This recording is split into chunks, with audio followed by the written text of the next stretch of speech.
Morning, everyone. Chandler Faldit here with Hatch, a sponsor for the event today. Really excited. Oh, my calendar alarm just went off as we speak for this event. Welcome to this breakout session, session 5A. I am back to doing it all and I am burnt out. How to reverse delegate, prioritize, and reorganize my team with Lisa Even of Even Connection Leadership. Lisa Even, just to introduce Lisa here on the call, she's the founder of Even Connection Leadership. She is on a mission to enhance the workforce and inspire leaders to think, perform, and connect differently. Her team serves as a resource and partner for clients by providing leader development services, ops and process design consulting, and generational connectivity. Trained in public relations and public administration, Lisa has a unique background in healthcare administration, business development, project management, and communications and marketing. It's a long list there.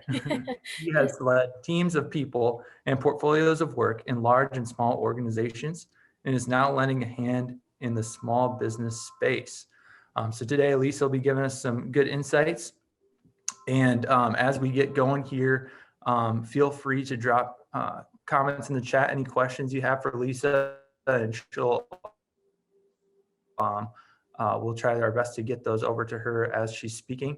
But without further ado, let me introduce Lisa. Thank you. Good morning. Can you see my screen? Good to go. All right. Well, welcome. Thanks for joining and happy Friday. I'm Lisa Even, and I want to let you know before we begin that I've never met a stranger. So now that you're part of this session, this is the start of our connection, pun intended. I'm excited. If it's the only time we get to be together, great. If we find a reason to connect after this session, even better. You bring the coffee and I'll bring the energy. I want to tell you a story about an interaction I had with my third grade son a couple weeks ago. He came home from school and he was sitting at our counter eating a snack just like he normally does. And he pulled a science sheet out of his folder and I asked him, I said, Coulter, which is his name, have you learned about ecosystems in school? And he goes, yeah, I know all about them. And I had to laugh because I was like, well, from a third grader, that's pretty lofty.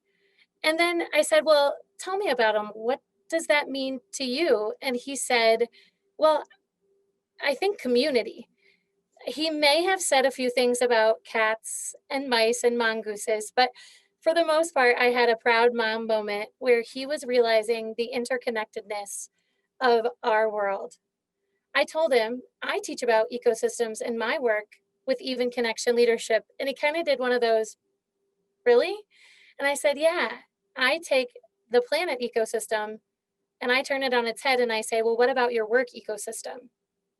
And I said, there are 5 main features of an ecosystem, and you can see those on this slide. There's the energy source, our sun, but in the workplace, it's the leader. They set the tone. There are living organisms, humans, plants, animals, and in the workplace, staff, customers, leaders. There are dead organisms, those who came before us and left a stamp on the world. And in the workplace, those who retired, left us institutional knowledge, legacy, processes, things that sometimes we're like, why are we doing that? Non-living organisms like buildings, desks, chairs, and finally, natural boundaries. When we think about Florida versus Iowa, Antarctica versus South America, so different. I'm glad it feels like Florida and Iowa today. In the workplace, it's about your natural boundaries, your organization, your department, your team. If you're a large company, maybe it's a division. But I have to laugh because there are a couple pretty notable yet eerie and relatable characteristics. Organisms must adapt or they die, much like in business. Ecosystems experience weather and seasonality. We're not going to mention derecho, and we're not going to mention the pandemic that's caused massive chaos in the workforce. And there's a food chain or a hierarchy. In the workplace, there's leaders on down to staff, frontline. And finally, organisms that have to conserve resources. So water, energy. If I told you, okay, let's think about the 2020 ecosystem, we'd probably all wipe our brow with sweat, and we'd think about things like the global pandemic, derecho, politics, you name it, it's happened. And we all know there's no backup. There wasn't a plan that we could put in place to actually react to all these different solutions. In essence, our normal changed. I have a friend and she recently said, just in passing, and it caught me. She said, there's always trauma and drama with transition. And I thought, huh, yeah, actually, there is. There's a lot of change. So I'd like to take a minute to think about how we've each experienced this combination. Maybe you have more work and less time, kids at home, you've got a new home office setup, your commute went down, or maybe your business shut down. You had to furlough or lay off your employees. Maybe your business went crazy. Less travel, more travel, you name it. Wait, what day is it? With all this change, it's surprising that we're all still standing. One fact, when I started thinking about the impact that this pandemic has had on our world, I found a US Department of Labor Statistics survey, and it's called the Current Population Survey, which they started in May. They asked people 3 questions: whether or not they were now working from home, whether or not they were unable to work, meaning employers had closed, lost business, couldn't afford to keep them on, and whether they were paid for any of that missed work, and if that prevented them from job seeking activities. The statistics show that in July, 31.3 million people were unable to work. 1 in 4, which is about 26%, people worked remotely or from home. And this has declined over the last 3 months as people have figured out how to work safe at work. The 26% that I told you about in July was down 31% in June and 35% in May. As small business owners, these statistics are scary, but probably not surprising. We're all probably sitting there like, yeah, okay. That's what the stats say. But I think about what it feels like in real life. I invite you to grab a piece of paper or you can put it in the chat, but I'd like to know where your heart and your head are at in this moment. Maybe a word, a phrase, something to describe it. Because I'm going to ask you to take that and we're going to shift your perspective here in a moment. I know that my head, I felt like I was supposed to have a fix for it. My mind was continuously, what if, like, if we did this, or how would this work? And my heart was a little bit like fast paced. Every time I thought about the work or how it was going to change, I could feel that actual like shift in my body. A friend gave me this analogy about playing the game, and I want to make the connection to work because I think it's so powerful in terms of being able to say, okay, I'm burnt out, or whatever word you choose, and this is where I was, and this is where I'm at now. The analogy goes, when you start a business, you're a decathlete, you're doing it all. And then you grow, and you're a golf foursome. And then you grow some more, and you're a basketball team, where everybody has a defined role, and you're all moving together. And then you're a football team, where you've got teams within teams, and some of those teams aren't even practicing on the same day. And finally, a football league, where you're getting into more of a franchise, you've got multiple locations, service line offerings, you name it. Now I'm going to ask you to think about where you were pre-COVID and what game you were playing. I hope you say football league. I also hope that you can answer this question of what game are you playing now the same, but I'm also realistic to know that everything has been turned on its head. Which game are you playing now? Are you a decathlete and you're back to doing it all? Or are you maybe a basketball team, you've still got some players, and you're looking ahead to say, okay, let's get back to being a football team? You have to shift your perspective from where you were to where you are now, because if you don't, you're going to drive yourself crazy. I want you to shift your perspective for a minute. So now on your sheet of paper, you should have, where are your heart and your head? What game are you playing before COVID and now? And the third one I want you to write down is what's an interpretation that serves you. So, for example, I was a football team and now I'm a golf foursome. But that means I can pour more time and energy into those 4 employees and make sure that they're playing the best damn game of golf they've ever played. Or maybe you've spent time systematizing a process that you never thought you would get to because there was just no time in the day.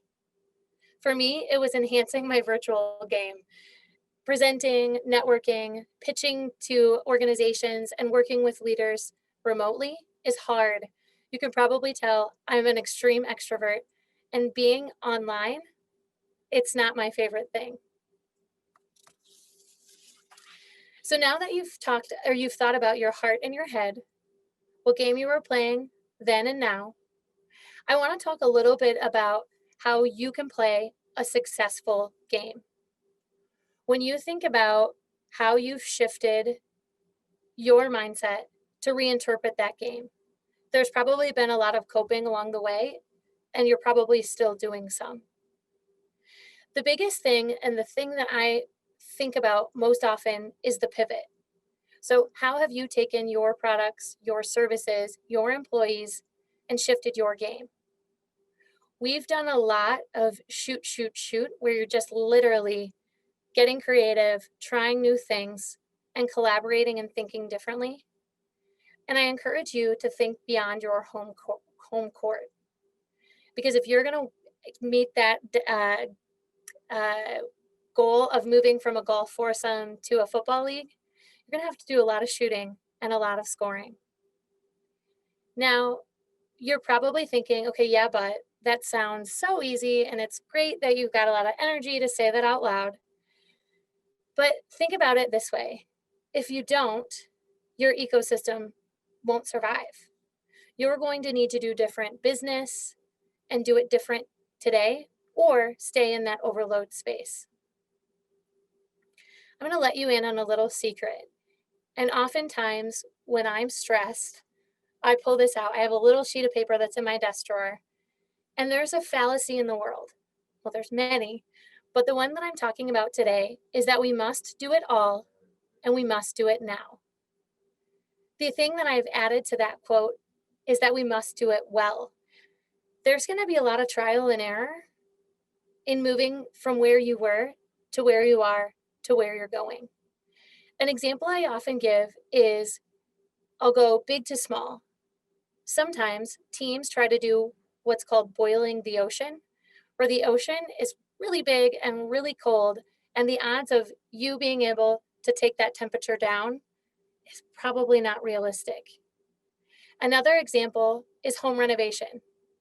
We can't do it all, and we are not going to do it all now. And to be honest, if we're doing it ourselves, it might not be perfect the first time that we do it. But once you reset and you've shifted your heart and your head, you're going to feel a heck of a lot better. When we talk about reverse delegation, I want to spend a little bit of time on some of the high level things that I think will make a difference in your space. I'm also going to share a bit later 2 big tactics that you can implement. One is a little bit more time intensive, and the other one is small, and you can do it today. The first thing I want to share is that normally I have a to-do list on a piece of paper. Some of you may use Outlook or Gmail task lists or your phones, but I had a boss that once told me, Lisa, it's all about the sticky 6. And I was like, I don't really know what that is. And she held up her sheet of paper and it looked like this. And in the top right corner, she had a Post-it note. And she said, the nice thing about Post-it notes is you probably can't write more than 6 things on there. So I use that as my rolling to-do list for today. She went on to say, I usually put 4 little and 2 big so that I can walk out of here at the end of the day with a couple things off my plate. It's so simple, but I think when we're feeling burnt out, sometimes just taking the edge off can be a matter of just rewriting your to-do list and the sticky 6. Other things that you can focus on, if there are things in your organization that have been broken for a while, don't be afraid to spend the time to fix it. Document the stuff in your head and prepare for growth. A lot of times as small business owners, if you've got a staff, you're usually directing traffic and relying on, hey, I know what we should do. I'm going to tell you, and then I'll have you go do it. But you never sit down and actually put together policies, procedures, even tip sheets. Remember when I said you might have gone from a football league to a golf foursome? Unfortunately, your metrics are going to have to follow you. If you're now looking at a different amount of revenue, you've got different statistics, your customer base has changed, those metrics are going to need to shift as well. So you're probably going to need to pull it back out and spend a little bit of time thinking about where are we now and where are we going to get to in the next year. Sometimes people in small businesses especially have a small crew where everybody's doing everything. This would be a great time for you to reorganize your team. I'm going to talk a little bit about job responsibilities coming up, but this is the perfect time to say, hey, I've been meaning to do this and we haven't had time, or the pandemic has really shown me that we should shift some of the work and maybe reorganize things. Maybe there's something that a team member is working on that they're not good at. Don't be afraid to say, hey, let's shift that over to another person because I want to give you something else instead. I've already mentioned the develop new offerings, and I'm guessing some of you have a strategic plan and others don't, and that's totally fine. But if you've got one, you're again going to need to pull it out and redefine it. The other thing that you might take an opportunity during this crazy and hectic burnt out time is get input from everywhere. If you're thinking about trying a new service, knock on your neighbor's door, ask for 5 minutes, ask them, how does this strike you? What do you think? Spend time with your employees. They've got great insight. And most often as a business owner, you probably didn't have time to ask them. The other thing that I've learned along the way is there's never better input than from a stranger. They don't feel like they owe you anything, and they're going to give you some great information, whether you want it or not. There was a study done by Gallup back in 2015. I'd like to mention that. They studied the psychology of entrepreneurs and how they drive business outcomes. They looked at the relationship between risk-taking and business success. And I think we're all in that risk-taking space, even though we might admit we're a little burnt out. They found that entrepreneurs are likely to try something adventurous or take a gamble, thrive in high-stakes environments, and have a propensity to engage in risky ventures. You probably are thinking, well, maybe that's what I do. But honestly, when you started your business, or if you're a part of a business, someone at some point took a chance and started this company. I like that they say in entrepreneurship, this translates into an overly optimistic perception of risk. This is the type of thing that's helped businesses start and also has helped them take it to the next level. Risk-tolerant individuals are likely to thrive in complexity, uncertainty, and urgency. That sounds a lot like today. Complex, uncertain, and urgent. Remember, no obstacle is too great and no challenge is too difficult. You are likely to invest in new projects and explore new markets when you're more risk averse. If you've shifted, I'm playing this game and this is what I'm going to practice and go after, you're going to probably see a better success. And otherwise, you may be paralyzed by the fear of the unknown. I'd like to spend just a couple of minutes. This is the type of work that I teach to organizations and to managers in particular. This is an example sheet that I use. It's a Word document, so I share this for you and your team, and I can get this out to you after the session. This is a job responsibilities sheet, and I use this in organizations. The biggest team that I recently worked with, there was about 100 people. It was in healthcare and they had 14 subspecialties. So each type of employee created a job responsibilities sheet. And the way that it works is the role is up at the top. We have a teamwork statement, something we all believe in. And then we just jot down our scheduled activities. What do we do every day, week, month, quarterly, annually, and anything non-scheduled. I've worked with teams who make this almost like a chapter book, which is great. And then I've got others that really use this as a high level brushstrokes of these are the 10 things that this job or this role requires. The reason why I bring this up is if you're thinking about shifting responsibility or even marking down all the things, like what is it that we do every day? Like where are we spending our time? This is a great way to think about what am I doing every day and is it impactful? Because if there's a huge list of things in the everyday category that are things that we're like, that doesn't apply anymore, or can we stop doing this? This is a great way to see it at a glance.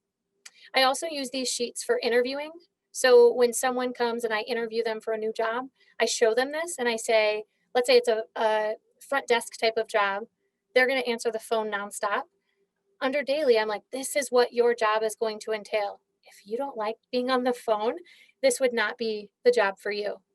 I also use this in annual reviews and performance reviews to show them here's what the job requires and here's where you are at in relation. It's also great for training if you don't have a full-blown training plan. If you can list out all the job responsibilities or things that you do, you can easily then go back and say, okay, we've trained you on X, we've trained you on X, like you're in a good spot to be on your own. The one thing I will say, even though I don't like to use it for that, it's great for firing. If you've got an employee who says, oh, I didn't know I was supposed to be doing that, or yeah, I don't think that's part of my job, or isn't that part of Sally's job?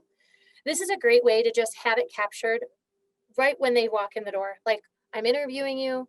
Here's what we do every day. I'm training you. Here's what we do every day. They get to give input on their annual review about what they do every day. And then finally, if they're not a good fit, here's why. I always have them sign, and then the leader always signs as well. If you're feeling burnt out, I encourage you to spend 10, 15 minutes just putting this on a sheet of paper to say, are we spending the time in the right places? Because we might be able to shift some work, some people, or some jobs around.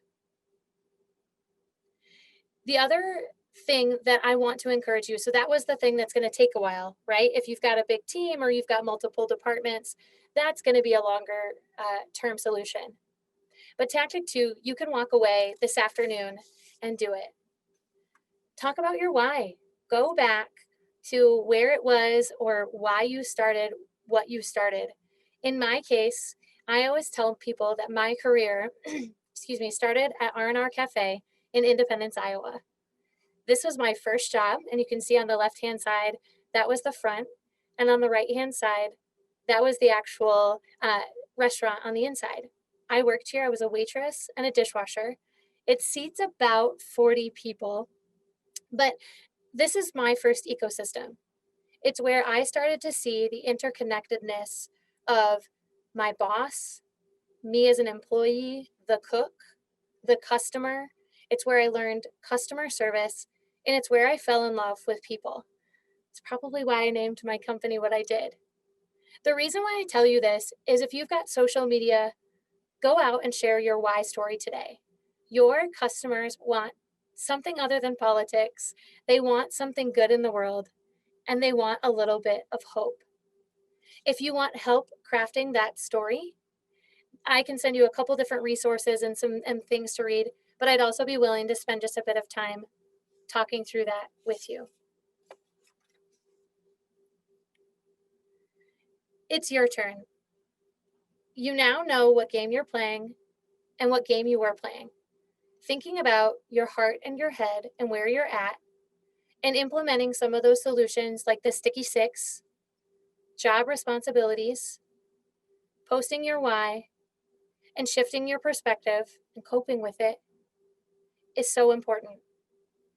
One of the things that I always say is your organization will not thrive unless the people help each other. So think about your ecosystem. I'd love to come talk to your team and have them map out their ecosystem. It's a great blast when we do it. And at the end of the day, we all want to leave the world a little better than we found it. I will mention, if you check me out at evenconnection.com in the next couple weeks, I will be starting a blog called Have Good Ripple Effect, talking about how every person in the world is has a ripple. They can create good ripples, they can create bad ripples, but everything they do and say has impact. I always ask people, are your ripples happy or crappy? And you may be saying, I'm a little bit frustrated with where I'm at, and let's have a conversation about that. I'd like to give a shout out to Invictus Media. So I live in a neighborhood where there are new houses being built all over, and all you hear is skid loaders and nails pounding. And I was telling Jennifer Catherine King, who's the owner, I'm a little nervous about this presentation because I have no quiet place to go. And in true small business fashion, she's allowing me to use her sound booth today. So I'd like to give a shout out to them for small businesses helping small businesses.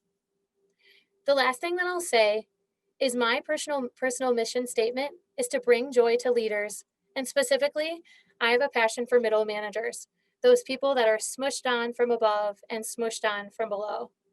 I want to help them create amazing ripples and have more joy in their day. If you're interested in a middle manager workshop, keynote speaking, coming in and talking to your team, whether it's an in-house workshop based on job responsibilities, productivity, workplace joy, definitely would love to come and do that. And then also doing process redesign. So I've spent a lot of time looking at why are things broken and how can we identify where they're broken and how to fix that. My contact information is listed on the bottom of the screen, and I hope we find a way to connect after today's session. I will tell you that I'm on a mission to connect with 1,000,000 people. I started interviewing last February, and I'm in the thousands, but I'd love to connect if there's a way or a reason. I'd love to hear more about your story and how I can help in any way. I'll open it up for questions, curiosities, comments, but thank you so much.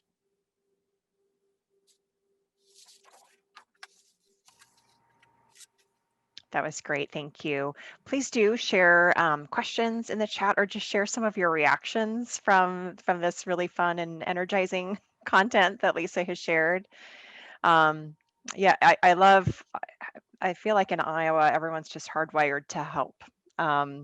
So that's really great. And kudos to Invictus for doing that. We have a similar, Gravitate has allowed us, Gravitate Co-working has allowed some of our folks to be down there. So we're all dispersed. So we're all using different access points for bandwidth so that it's more foolproof. But just love the automatic camaraderie and yeah, absolutely will help kind of thing. It's fantastic. Great, thank you.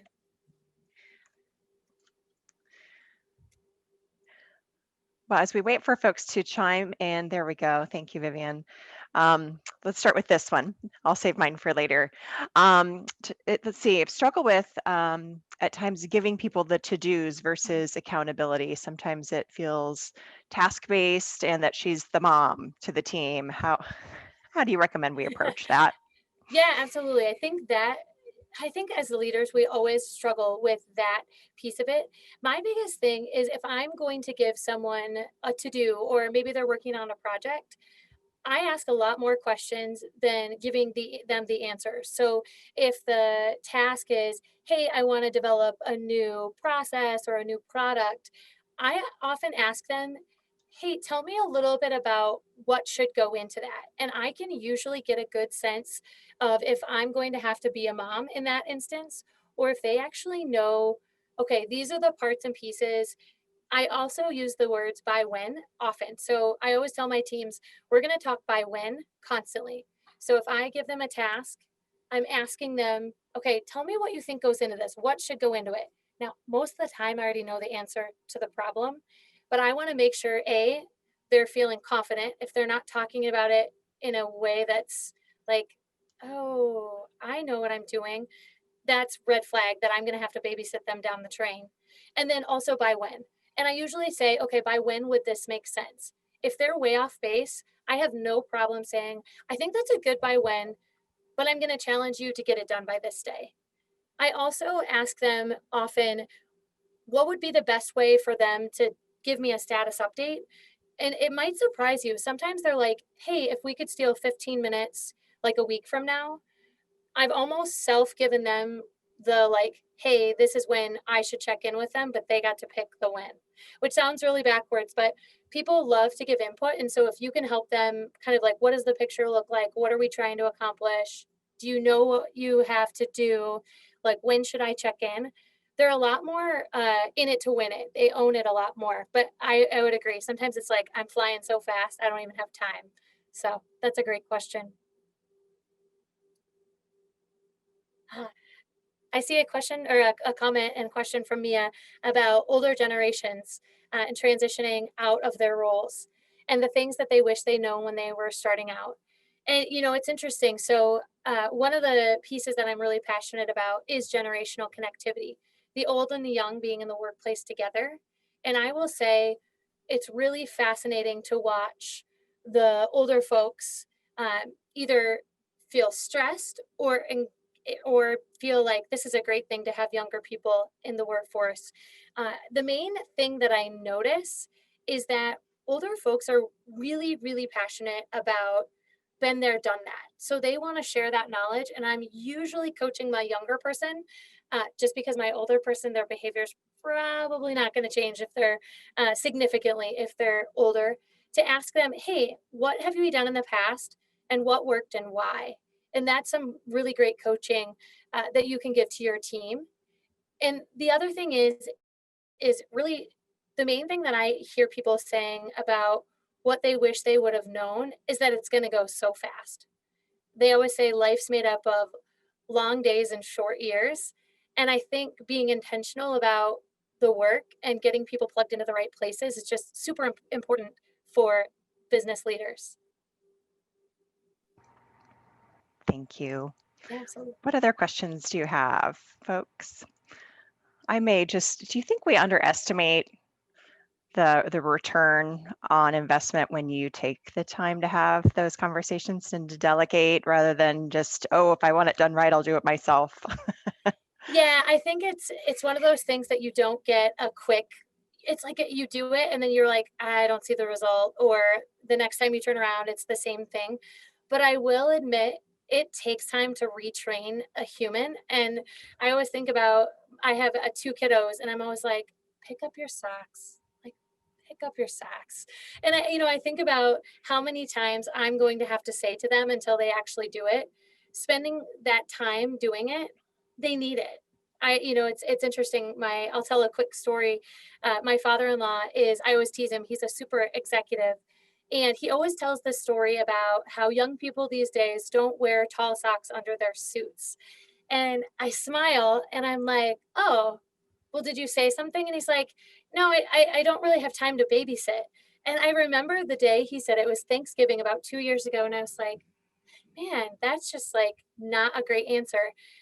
But what I've realized is the way that we've structured our days, we're in meetings, we've got Zoom conference calls, we're off and running. We really haven't carved out time to be with those younger folks and to really pass down those traditions. Whether they're big or small, you have to spend the time doing it. The other thing that I often ask people is if I give them a task, I always say, like, how does this connect to the big picture?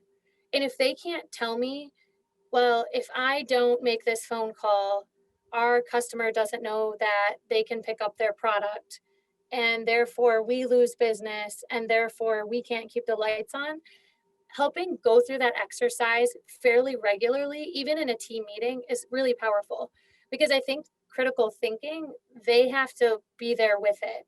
I often draw a picture of a race, and I've got the leader at the starting point, and then there's the finish line. The leader is almost always at the finish line looking back at their team, being like, come on, guys. But they don't have any of that middle ground to know why are we doing this, or like what's at the end. So I would spend a lot more time than you think, because the ROI after you get someone trained and they know their job responsibilities, it's like you look around and you're like, yes, like you've got that employee where you're like, they know what I need before I need it.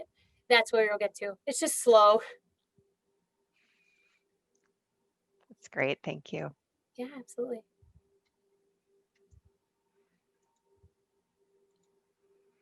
What other questions do you have?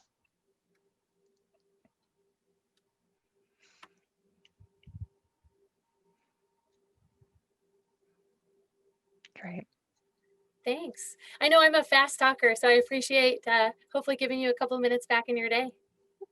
Well, it's just, obviously we have you here for a reason because this is so timely because so many things have changed for us and Absolutely. roles and duties and sometimes even your deliverables Yeah, as you continue to pivot in this crazy time. So thank you for that. Do you have absolutely. any tips on managing contractors on projects? Yes, absolutely. Contractors are really interesting, but I think, spending a little bit of time of knowing what's in it for them is huge. So if I'm interacting with a person that they're not my employee, I can't boss them around, I can't, my impact on what they do and say is so different. I always talk about what is it they're hoping to get out of the relationship. I have this slide, which I didn't bring today, but I could easily send it to folks, is take their pulse. If you don't know what gets them up in the morning, even if they're a contractor, and you don't know where their heart and their head are in terms of their pulse, you're probably going to make some assumptions that why they've taken on this contract or what their motivations are. So if you can be a little bit of a dig in the beginning to say, we're really excited to partner. I would just love to know, what are you hoping to get out of this arrangement? As you're meeting with them, even if it's here and there along the way, you can kind of tie it in and throw in some of those, well, I'm really glad that we're getting this and that out of it. Or, hey, you mentioned you wanted this and that as part of this effort. I'm not seeing it. Talk to me about where in the process we need to fix something because it's not working. It just gives you great conversation topics, and you understand their motivation at the beginning of it. You're getting some requests to share that slide, so Okay, we'll, yeah, I we'll will. make sure we do it. Absolutely. I'll put that on there. Good. Great. And a note that this has been recorded as well, so we'll be posting it online probably in the next week or so. And then I think Lisa's probably pretty easy to find, so if you Yeah. want to follow up with her, please feel free to do so. In the chat, I'm going to drop in links for our next sessions. And while I do that, I do want to just take some time and thank Lisa Thank you. for your energy, as was noted in the chat. Love that. We all need that. So thank you just for us Yeah. receiving that by osmosis. Great topic today. Thank you for sharing your expertise. And to all of those of you that joined us, thank you for choosing this session. I think it was just wonderful. Thank you so much. Have a great Friday. Thank you. Yeah. If you are heading to the Growing Your Business Through Customer Engagement, you can actually stay put. We're going to use the same room, although I'll have you move to a breakout or a holding room in just a moment. The other session that's offered right now is the supplier diversity. And so you'll want to click on that link and take the passcode with you just to be safe. And then from there, we go to the closing keynote. Our next workshop start at 10:45. So you've got a few minutes to go refill coffee, return a call, whatever you need to do. Thanks, you guys, and we'll see you shortly. Yeah. Thank you. Thank you.